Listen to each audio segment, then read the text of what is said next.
개인이든 가정이든 또 교회든 무언가 새로운 계획을 세울 때는 누구나 나름대로 기대와 소망을 가지고 계획을 세웁니다.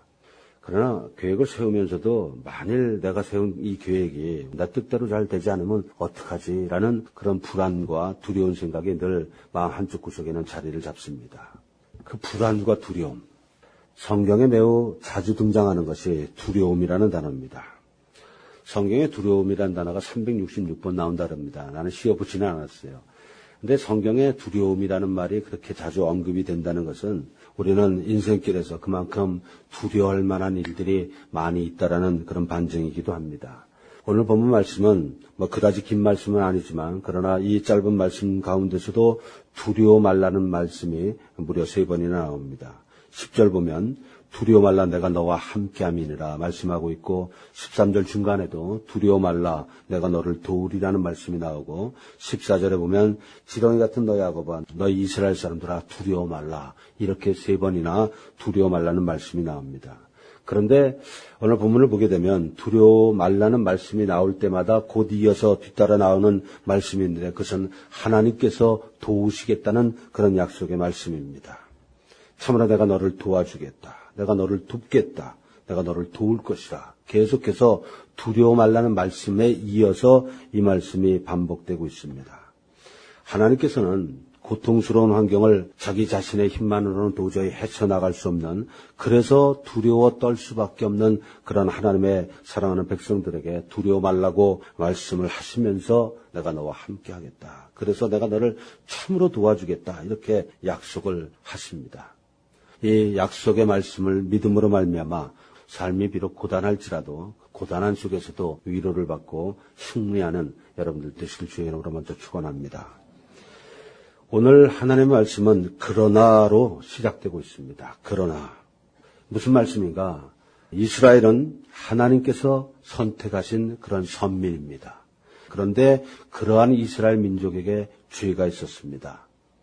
하나님은 공의로우신 분이기 때문에 비록 하나님이 선택한 이스라엘이라 할지라도 죄를 지었을 때는 심판할 수밖에 없습니다. 그래서 이스라엘 민족은 하나님의 백성이지만 비참한 지경에 이르게 된 것입니다. 그러나 그럼에도 불구하고 하나님은 그런 범죄한 이스라엘 백성들을 여전히 사랑하고 계시다는 것을 먼저 서두에 언급하심으로써 하나님은 오늘 말씀을 해가십니다. 그러면서 하나님께서는 그 비참한 지경에 이른 하나님의 선민을 향하여 3가지 명칭으로 부르고 있습니다. 8절 보시면 하나는 나의 종이라고 부르고 또 하나는 택한 야곱이라고 부르고 하나는 아브라함의 자손이라고 부릅니다. 이 3가지 하나님이 부르고 있는 명칭이 각각의 뜻을 달리하고 있습니다. 첫째 하나님께서 이스라엘을 나의 종 너 이스라엘아 이렇게 종으로 부르는 것은 하나님께서 이스라엘의 주인이라는 얘기죠. 종의 소유권은 절대적으로 주인에게 있습니다. 그렇기 때문에 종과 주인 사이에는 반드시 서로가 서로에게 지켜야 되는 그런 의무와 책임이 뒤따르는 법입니다. 종은 주인에게 절대 복종해야 됩니다. 이것이 종이 주인에게 마땅히 지켜야 되는 의무 책임입니다. 절대 복종, 절대 순종. 주인이 가라 그러면 가는 것이고 오라 그러면 오는 것입니다. 주인의 명령에 종이 불복종한다든지 주인의 뜻과 상관없이 자기 길을 간다든지 자기 주장을 하는 것은 종에게는 절대로 허용되지 않는 그런 것입니다. 그런가 하면 주인은 종의 모든 것을 책임져야 하는 그런 의무와 책임이 있습니다. 주인이 종의 생활의 모든 것을 책임지기 때문에 그래서 종은 염려할 것도 걱정할 것도 없는 것입니다. 종은 마땅히 주인에게 모든 것을 맡겨야 되기 때문에 진실로 주인에게 모든 것을 맡겼다면 그러면 그런 종은 주인의 보호 아래 놓이게 됩니다. 주인의 은혜를 누리며 사는 그런 것은 종이 주인에게 모든 것을 복종하고 맡겼을 때 가능해지는 것입니다. 바로 이것이 종과 주인의 관계인데 이러한 관계 속에서 하나님께서는 이스라엘을 나의 종이라고 부르고 있다는 사실을 우리가 기억할 필요가 있습니다. 그런가 하면 2번째, 하나님께서는 이스라엘을 하나님께서 택하신 야곱이라고 부르고 있습니다. 나의 택한 야곱아. 여기서 택했다라는 말 속에 내포되어 있는 의미는 하나님이 택한 이스라엘에게는 하나님이 맡기시는 사명이 있다라는 뜻을 내포하고 있는 것입니다. 누군가를 택하여 세울 때는 그에게 의도하는 바가 있기 때문에 택하는 것입니다. 나의 택한 야곱아 그랬을 때는 야곱에게 주어져 있는 어떤 사명이 있다는 거죠. 다시 말씀드리면 하나님께서 이스라엘을 하나님의 그릇으로 쓰시겠다는 그런 의미가 담겨져 있는 말이 바로 나의 택한 야곱이라는 것입니다. 하나님께서 저와 여러분들을 택하셨을 때는 하나님께서 저와 여러분들을 향하여 쓰시고자 하는 뜻과 계획이 있는 것입니다. 이러한 하나님의 뜻과 계획을 저희가 깨닫든 깨닫지 못했든 상관이 없이 저와 여러분들이 하나님 앞에서 택함을 받았을 때는 그런 뜻이 있다는 것을 먼저 믿으시기 바랍니다. 이 점이 매우 중요한 사실입니다. 하나님께서 뜻이 있어 우리를 선택하셨기 때문에 그래서 하나님은 저와 여러분들을 구원하신 것입니다. 구속하세요. 그리고 하나님의 뜻이 있어서 우리를 선택하기 때문에 하나님은 구속한 저와 여러분들을 결코 잃지 않을 것이라는 것입니다. 하나님이 택하셨기 때문에 하나님이 잃어버리는 법이 없다는 거죠. 그래서 원수 마귀와 모든 환경에 어려운 그런 고통스러운 것으로부터 택한 저와 여러분들을 하나님은 보호하십니다. 그리고 승리하도록 이끄십니다. 비록 지금은 어두운 터널을 지나가는 것 같고 지금은 굉장히 고통스러운 것 같을지라도 오늘도 우리를 지키실 것이고 내일도 또 영원히 지키실 뿐만 아니라 인도하실 줄 믿습니다. 그래서 우리를 승리하도록 하나님께서 이끄실 것입니다. 셋째로 하나님께서는 이스라엘을 가리켜서 나에봇 아브라함의 자손이라고 말씀하십니다. 성경에서 이스라엘을 가리킬 때 특별히 아브라함의 자손이라고 지칭을 할 때는 특별한 뜻이 있습니다. 하나님께서 아브라함을 불러서 믿음의 조상으로 삼으셨습니다. 그 아브라함의 자손이라는 것은 하나님의 나라의 상속자라는 특별한 의미를 가질 때 이렇게 표현하고 있다는 것을 여러분들 기억하실 필요가 있습니다. 지금 하나님 세 가지로 부릅니다. 이스라엘을 종이라고 부르고 택하신 야곱이라고 부르고 아브라함의 자손이라고 부릅니다. 이렇게 세 가지로 부르고 있는 것에서 우리가 알 수 있는 것이 있습니다. 그것은 하나님께서 우리에 대한 그런 약속과 선택과 그 모든 것에 책임지시겠다는 그런 신실하신 하나님의 모습을 알 수가 있습니다. 선지자 이사야가 성령의 감동을 받아서 이사야서를 써나갈 이 당시에 이미 이스라엘은 나라가 없어진 다음입니다. 이스라엘은 하나님을 떠났다가 범죄했기 때문에 하나님의 징계라 할까 하나님의 심판을 받아서 나라가 없어져 버리고 이스라엘 온 민족은 노예가 돼서 사방으로 흩어졌던 그런 상황입니다. 그러한 상황이니까 얼마나 비참하겠어요. 그런데 그러한 상황임에도 불구하고 하나님께서는 그들의 상황이 지금 어떠하든지 상관이 없이 이스라엘 택하신 그 하나님의 선택은 여전히 유효하다는 것입니다. 유효할 뿐만 아니라 여전히 그런 이스라엘 백성들을 아브라함의 자손으로서 하나님 나라의 상속자라는 사실도 결코 변하지 않을 것을 지금 얘기하고 있다는 것입니다. 이스라엘 백성들을 향한 이 마음을 하나님께서 먼저 전하시고 그 다음에 얘기를 풀어가시는 것입니다.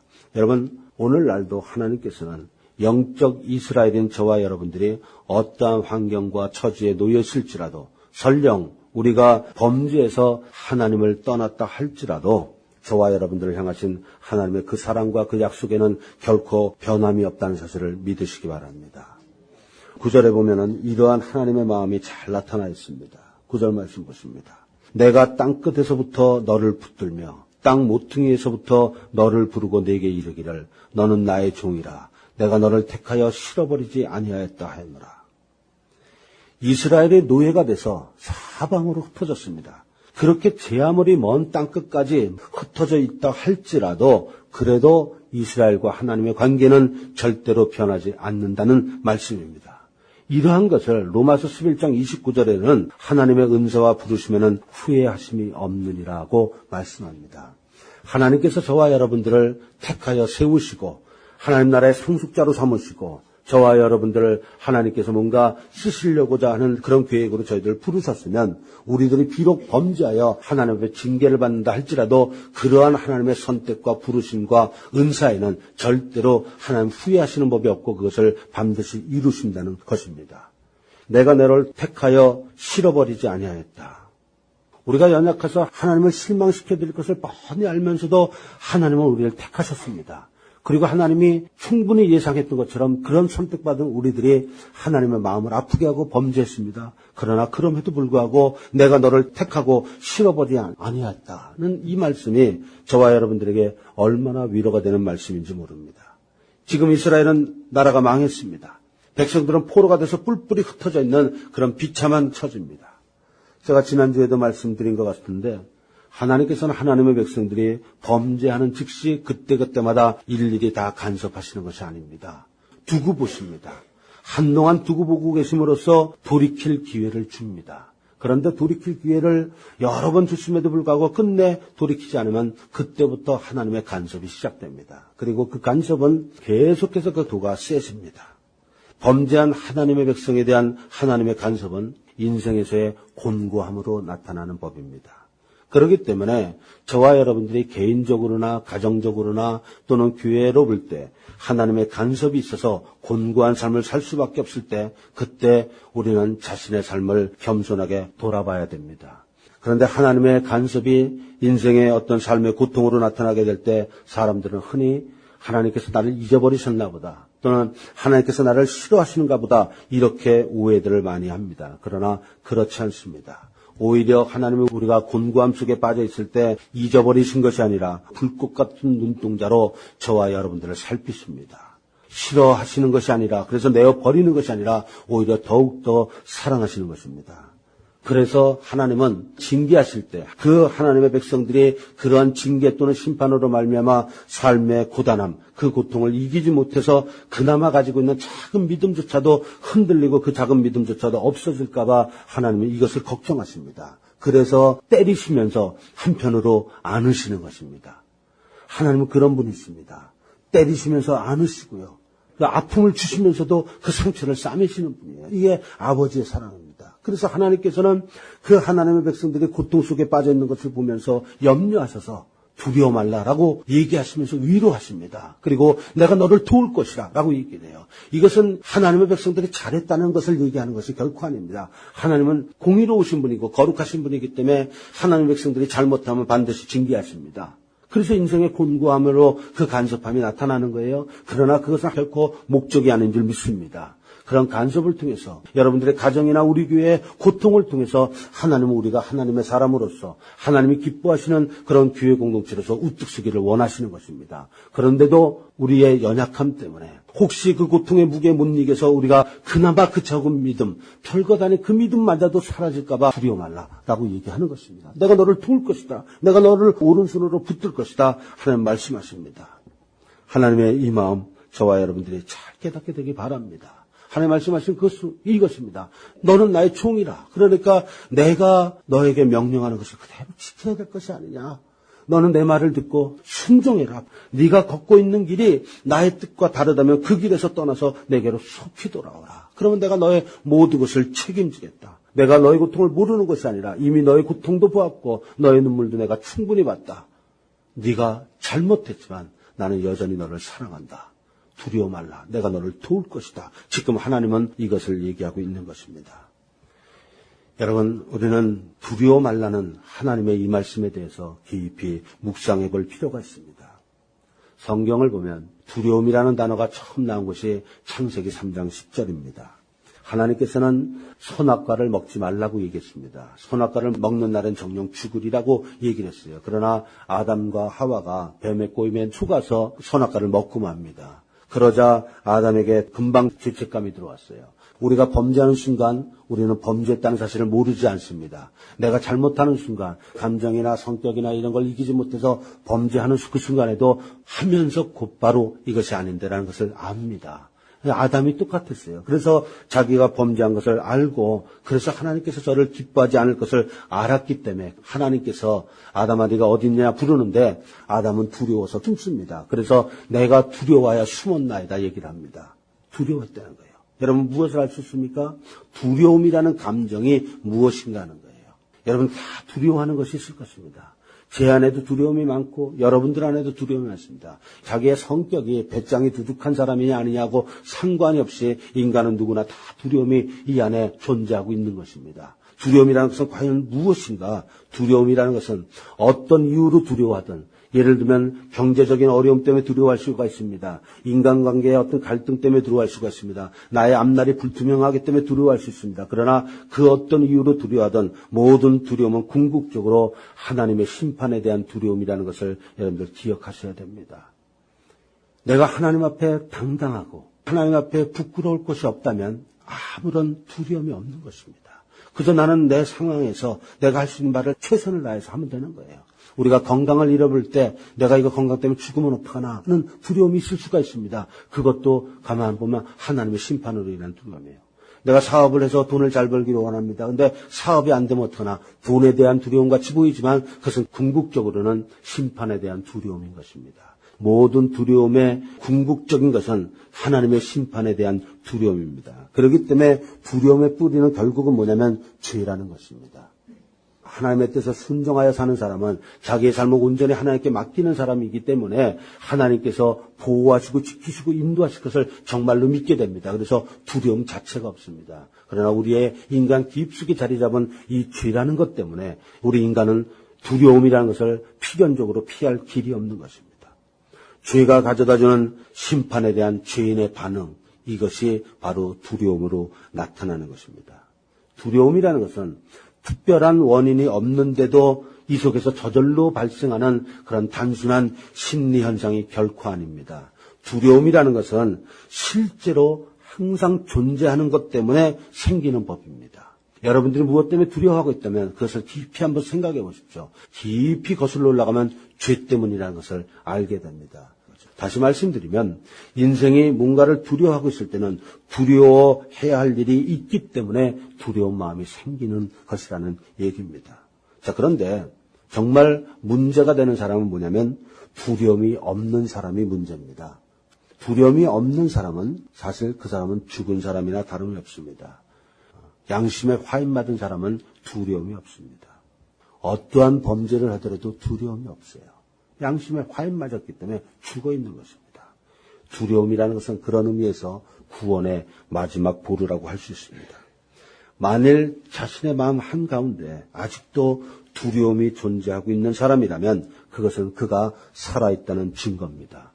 다시 말씀드리면 그는 소망이 있는 존재라는 것입니다. 왜 그렇습니까? 두려워하고 있다는 것은 하나님을 무서워할 줄 안다는 것입니다. 하나님을 무서워할 줄 아는 그런 사람이래야 비로소 그에게 소망이 있습니다. 하나님을 두려워하지 않는 사람은 구원받지 못합니다. 하나님을 두려워하고 하나님을 무서워하는 것이 없는 사람은 경건한 삶을 살 수가 없습니다. 이거는 배짱의 문제가 아니라 영혼의 문제입니다. 두려움이 없는 사람이라면 그는 사실 더 이상은 소망이 없는 사람이라고 해도 전혀 과언이 아닙니다. 여러분들 하나님을 두려워하는 여러분들 되시길 주의 이름으로 축원합니다. 두려움에 대해서 우리가 생각해 봐야 되는 가장 중요한 것은 뭐냐면 그가 무엇을 두려워하는가 하는 것입니다. 두려워하는 것이 무엇인가? 이게 왜 중요하냐면 그 사람이 무엇을 두려워하는가가 바로 그 사람의 사람됨을 평가하는 기준이 되기 때문에 그렇습니다. 안타깝게도 이 세상에는 매는 다들 두려워하면서 정작 매를 들고 계신 분은 두려워할 줄 모르는 분들이 참 많습니다. 우리는 인생을 살면서 인생 채찍과 사람 막대기로 고통스러운 세월을 겪을 때가 있습니다. 인생 채찍과 사람 막대기. 인생이라는 채찍으로 내가 맞으면 얼마나 아픈지 모릅니다. 또 막대기도 돈의 막대기를 맞으면 덜 아픈데 사람 막대기로 맞으면 정말 견딜 수 없이 아픕니다. 인생 채찍과 사람 막대기 너무너무 힘든 거거든요. 정말 두려운 것입니다. 그런데 인생 채찍이나 사람 막대기 그 자체보다는 인생의 고단함을 채찍으로 사용하시고 사람을 막대기로 쓰실 수 있는 그 하나님을 진정으로 두려워할 수 있는 성도가 되기를 주의 이름으로 축원합니다. 저나 여러분들 가운데 눈에 보이는 것은 두려워하면서도 눈에 보이지 않는 영적인 하나님의 심판이나 징계를 가볍게 생각하는 분들이 우리 가운데 아무도 없게 되길 간절히 바랍니다. 두려워하고 있는 하나님의 백성들에게 하나님께서 10절에 말씀하십니다. 두려워 말라, 내가 너와 함께합니다. 놀라지 말라, 나는 내 하나님이 됨이니라. 하나님은 하나님의 백성인 저와 여러분들에게 구원을 보장하시고요, 보호할 것을 보장하시고 승리를 보장하시고 함께 하실 것을 약속하시고 보장하십니다. 그래서 지금 네가 죄로 인하여 두려워하지만 그러나 두려워하지 말라. 이것은 한 과정일 뿐이다라는 것입니다. 놀라지 말라. 앞으로 어떤 일이 생겨도 놀라지 말라. 이 모든 일을 주관하는 자는 나 하나님이다. 그리고 내가 바로 너희들과 함께 한다는 것입니다. 이 말이 무엇을 얘기합니까? 구원이 보장되어 있다는 것입니다. 보호가 보장되어 있다는 것입니다. 우리의 최후 승리가 보장되어 있다는 것입니다.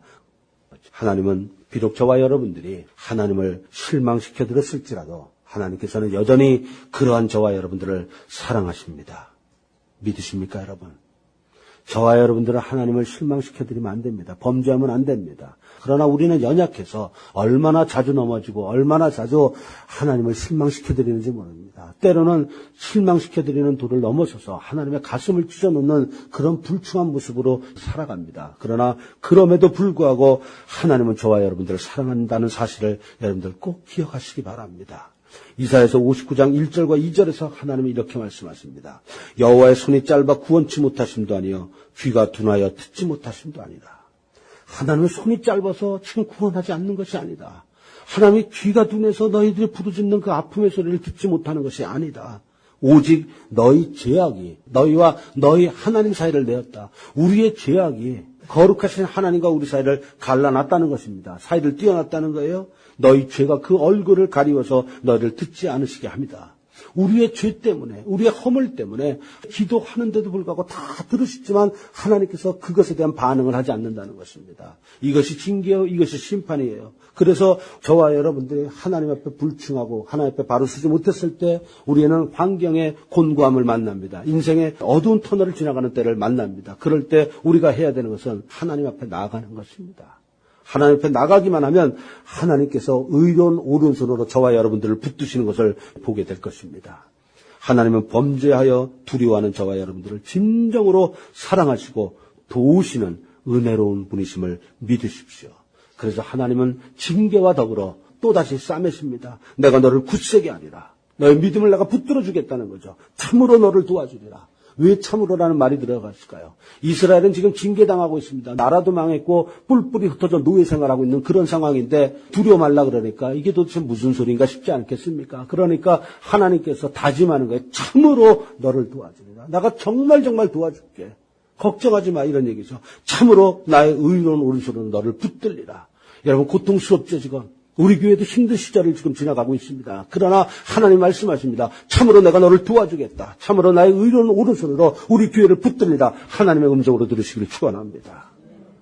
이 하나님의 음성을 들으셔야 됩니다. 그러면서 하나님의 11절 이하에서 이렇게 약속하고 계십니다. 보라 내가 노하던 자들의 수치와 욕을 당할 것이요 너와 다투는 자들이 아무것도 아닌 것 같이 될 것이며 멸망할 것이라. 우리에게 노하던 자들, 우리에게 고통을 주는 자들, 그들이 오히려 수치와 욕을 당할 것이고 너와 다툰 자들, 너를 괴롭히고 너를 공격하고 너를 아프게 만들었던 그 모든 것이 아무것도 아닌 것이요 싹 사라질 것이다 하는 약속하십니다. 내가 찾아도 너와 싸우던 자들을 만나지 못할 것이요 내가 나에게 고통을 주고 있던 나를 그렇게 힘들게 만들었던 사람을 나중에 찾아보려고 그러니까 흔적도 없었다는 것입니다. 다 사라졌다는 거예요. 하나님께서 치워주셨다는 것입니다. 너를 치는 자들은 아무것도 아닌 것 같이 허무한 것 같이 들리니 사람 막대기로 인생 채찍으로 내가 맞았는데 그렇게 나를 치던 자들이 아무것도 아닌 것 같이 마치 안개가 사라진 것 같이 싹 사라지고 말았다는 거예요. 왜 그러냐면 그 인생 채찍과 사람 막대기를 두신 분이 하나님이시고 그 하나님이 치우시면 치우는 줄 믿습니다. 그렇기 때문에 눈을 떠서 봐도 나를 그렇게 때리던 자들이 아무도 없더라는 것입니다. 우리 하나님의 약속의 말씀입니다. 이는 나 여호와 너의 하나님이 내 오른손을 붙들고 내게 이르기를 두려워 말라 내가 너를 도우리라 할 것입니다. 할렐루야. 하나님께서 우리를 돕겠다고 약속하십니다. 두려워 말라는 얘기 끝에 계속해서 돕겠다는 약속을 하고 계십니다. 믿으십시오 여러분. 하나님은 하나님의 백성인 저와 여러분들을 도우심으로써 우리를 두렵게 하고 우리를 불안하게 만들던 그 모든 고통과 환경으로부터 우리를 구원하실 것입니다. 계속해서 이어지는 14절 말씀 보십시다. 하나님은 14절에서 이스라엘 백성을 지렁이 같다라고 얘기합니다. 지렁이 같은 너 야곱아. 지렁이 같은 너 야곱. 여러분 지렁이 같다는 것이 무슨 의미일까요? 지렁이 같다는 것은 무력하고 무가치한 존재라는 것입니다. 아무런 힘도 없고 아무런 가치도 없는 존재라는 거예요. 누구나 극한 고통 속에서 정말 처절하게 불안하고 두려워하고 있을 때면 마치 자신을 방어할 힘이 내게 아무것도 없어서 누군가가 자기를 짓밟으면 속수무책으로 그대로 짓밟힐 수밖에 없는 그러한 지렁이 같다는 생각을 하게 됩니다. 여러분들은 살면서 여러분들 자신을 지렁이 같다고 생각하신 적이 없습니까? 누가 나를 때리면 그저 맞을 수밖에 아무런 힘이 없다는 거예요. 여길 때리면 여기 맞아야 되고 저기 때리면 저기 맞아야 되고 밟으면 밟혀야 되고 찍소리도 못하고 당하고 있을 때 그때가 무기력하고 무가치한 지렁이 같다는 것입니다. 그 지렁이 같은 심정이 되고 나면 얼마나 가슴이 무너지는지 모릅니다. 살고 싶지가 않은 거죠. 왜 사는지 모르는 것입니다. 처절한 고통 속에 잠기는 것입니다. 이스라엘 백성들이 바로 그랬던 것입니다. 이스라엘 백성들이 포로가 돼서 여기서 때리면 여기 맞고 저기서 때리면 저기 맞고 일로 끌려가면 일로 끌려가고 자기의 인생이 없는 것입니다. 자기는 정말 지렁이 같다는 거예요. 그런데 하나님께서 그렇게 지렁이같이 두려워하고 있을 때 그 이스라엘 백성들에게 두려워 말라 이렇게 말씀하십니다. 왜 두려워하지 말라고 얘기하는 것입니까? 전능하신 하나님께서 그를 도울 것을 결정하셨기 때문에 그렇습니다. 그가 지렁이 같은 상태로 놓일 정도로 범죄했었지만 그러나 하나님의 선택은 절대로 변하지 않는 것입니다. 이것이 하나님의 신실하십니다. 저와 여러분들이 아무리 잘못 갈지라도 저와 여러분들이 하나님의 자녀라는 것에 대해서는 결코 흔들리지 마십시오. 우리가 하나님 앞에 나가기만 하면 우리가 1000번을 잘못했더라도 하나님은 1000번을 받아주실 줄 믿습니다. 진정으로 살아계신 하나님을 만날 수 있는 좋은 기회라는 사실도 잊지 마십시오. 하나님 그분은 우리를 사랑하십니다. 하나님은 은혜로우신 분입니다. 그 하나님은 우리를 돕기를 원하십니다. 하나님이 그런 분이십니다. 하나님은 지렁이 같은 야곱을 위대한 하나님의 사람으로 변화시킬 수 있는 유일한 분이심을 믿습니다. 오늘 말씀 15절을 봅니다. 보라 내가 너로 이가 날카로운 새 타작개를 삼으리니. 무슨 말씀입니까? 야곱은 자기의 범죄로 말미암아 정말 비참하고 비통한 지렁이 같은 그런 처지였습니다. 그런데 이 지렁이가 이가 날카로운 새 타작개로 변화된다는 것입니다. 이가 날카롭다는 것은 그 속에 곡식이 들어오면 다 씹고 잘게 자를 수 있는 아주 강하고 힘있는 존재라는 것입니다. 지렁이같이 별 볼 일 없던 자가 그렇게 이가 날카로운 타작기계같이 강한 자로 능력 있는 자로 변화된다는 것입니다. 이 하나님의 약속의 말씀입니다. 하나님께서 저와 여러분들을 변화시키시고 하나님께서 저와 여러분들에게 능력을 주시지 않는다면 저와 여러분들은 언제까지나 지렁이 같을 수밖에 없는 그런 존재입니다. 그러나 하나님께서는 저와 여러분들을 사랑하시고 저와 여러분들 우리 교회를 향하신 놀라운 뜻과 계획이 있음을 믿으십시오. 그것은 우리가 지렁이로 사는 것이 아닙니다. 하나님께서 원하시는 정말 이가 날카로운 새 타작기가 같은 그런 강력한 우리 교회 공동체를 이루어서 우리를 삼키고자 하는 하나님의 뜻을 방해하고자 하는 저 원수 마귀의 세력을 전부 날카로운 그런 이로 아주 박살을 내버리는 그런 타작기로서 하나님은 우리 교회를 사용하기를 원하신다는 사실을 믿으십시오, 여러분. 문제는 저와 여러분들이 또 우리 교회 공동체가 얼마나 우리 자신의 삶을 하나님께 전폭적으로 맡기느냐 하는 것에 달려 있습니다. 만일 저와 여러분들이 우리의 남은 인생을 하나님께 온전히 맡기기만 한다면 더 이상 우리는 아무것도 두려워할 것이 없게 될 것입니다.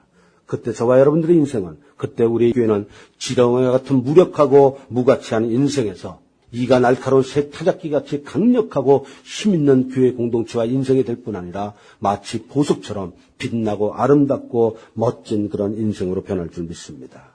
저는 저와 여러분들의 남은 인생이 정말 그러한 인생으로 변화되기를 간절히 소원합니다. 그래서 우리를 그토록 사랑하시고 우리를 인도하시는 그 하나님을 영원토록 찬양하고 그 하나님만을 자랑하는 그런 성도다운 성도로서의 남은 인생을 살게 되길 간절히 바랍니다. 그 말씀이 16절 하반절의 말씀입니다. 16절 하반절의 말씀 봅니다. 너는 여호와로 인하여 즐거워하겠고 이스라엘의 거룩한 자로 인하여 자랑하리라. 지렁이 같을 때 내가 어떻게 하나님을 인하여 즐거워하겠습니까? 범사에 감사하라고 말씀하지만 쉽지 않은 거예요. 쉽지 않은 것입니다. 지식으로는 아는데 내 감정이 하나님을 감사하지 못하는 것입니다. 그래서 지식으로 알아서 하나님 감사합니다. 내가 지렁이 같은 존재가 된 것을 감사합니다 하는데 눈물이 쏟아지는 거예요. 속에서부터 안 나오는 거예요. 단지 하나님의 뜻에 순복하려고 끙끙거리는 것뿐입니다. 그런 끙끙거림을 하나님은 불쌍히 여기십니다. 그런 사람을 하나님은 정말 기뻐하십니다. 그리고 그가 마침내 놀라운 이가 정말 날카로운 타작기계로 바뀌게 되었을 때 우리는 그 여호와로 인하여 즐거워할 수 있고 이스라엘의 거룩한 자, 우리가 그분의 자녀이면서도 범죄하였기 때문에 우리를 축복하실 수 없었던 그 이스라엘의 거룩한 자로 인하여 자랑하게 될 것입니다. 저와 여러분들의 남은 인생이 그렇게 되길 간절히 바랍니다. 이것이 바로 지렁이와 같은 저와 여러분들을 향하신 하나님의 놀라운 계획입니다. 이 계획을 분명히 믿고 아는 하나님의 사람들은 지금 현재 삶이 고통스럽고 지금 우리가 걸어가는 길이 너무나 힘들지라도 결코 그것으로 인해서 실망하거나 좌절하지도 않고 또 두려워하지도 않습니다. 사랑하는 여러분, 교회는 축복된 인생을 살기 원하는 사람들의 변화된 삶을 위한 신앙 공동체요 비전 공동체입니다. 교회를 통해서 그리고 교회에서 선포되어지는 살아있는 하나님의 말씀을 통해서 저와 여러분들을 향하신 하나님의 놀라운 계획과 기뻐하시는 뜻을 깨달으시기 바랍니다. 그래서 인생길에서 우리가 어떠한 어려운 때를 만날지라도 우리는 정말 우리들을 도우시기를 원하시는 그 하나님만을 바라보고 의지함으로써 믿음으로 승리하여 하나님께 영광의 찬양을 돌리는 그런 귀한 성도님들 모두가 되시기를 주의 이름으로 간절히 축원합니다. 기도하겠습니다.